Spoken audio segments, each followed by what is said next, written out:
It was a Tuesday morning, exactly 6 months into my journey. I stepped on the scale, holding my breath, praying for just a half-kilo drop.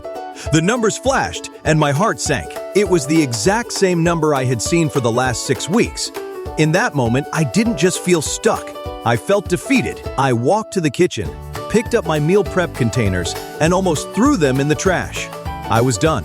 I was ready to accept that my body was simply broken, but I didn't quit. Today, I want to tell you about that morning, the dark thoughts that almost won, and the one shift in perspective that saved my life. If you are standing on the edge of quitting, this is the message you need to hear. We often talk about weight loss as a straight line moving down, but in reality, it is a jagged, frustrating mountain range.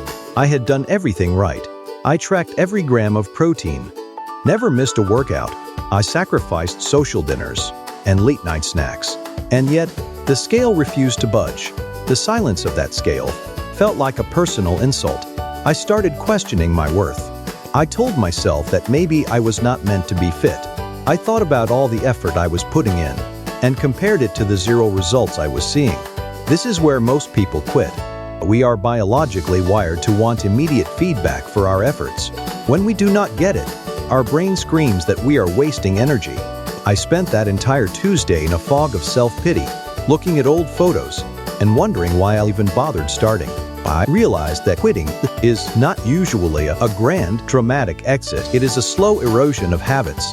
It starts with saying, one meal will not hurt, because you are frustrated. Then it is, I will skip the gym today, because what is the point?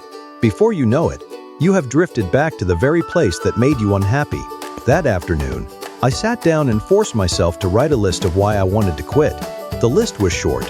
I am tired, and it is not working fast enough. And I wrote a list of what would happen if I did quit. That list was terrifying. If I quit, I would go back to having no energy. I would go back to the back pain.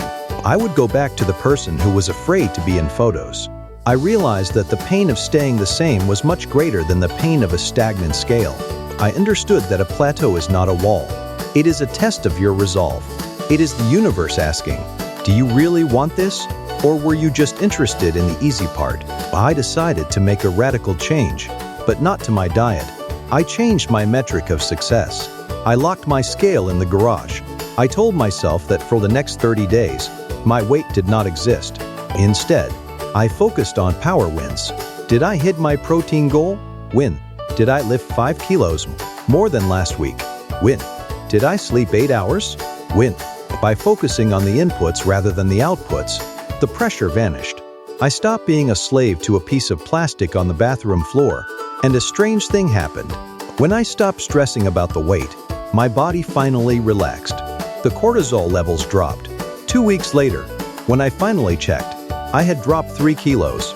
My body was not broken. It was just recalibrating. I learned that the moments where you feel like quitting are actually the moments right before the biggest breakthrough. If you are in that dark place right now where the effort feels high and the reward feels non-existent, please stay in the game. You are not failing. You are transitioning.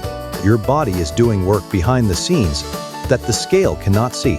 Trust the process, even when the process feels slow. Please subscribe and hit the notification bell so you do not miss our next deep dive into the psychology of health. Comment below with the words "not quitting" to lock in your commitment today. You have come too far to only come this far. I will see you in the next one.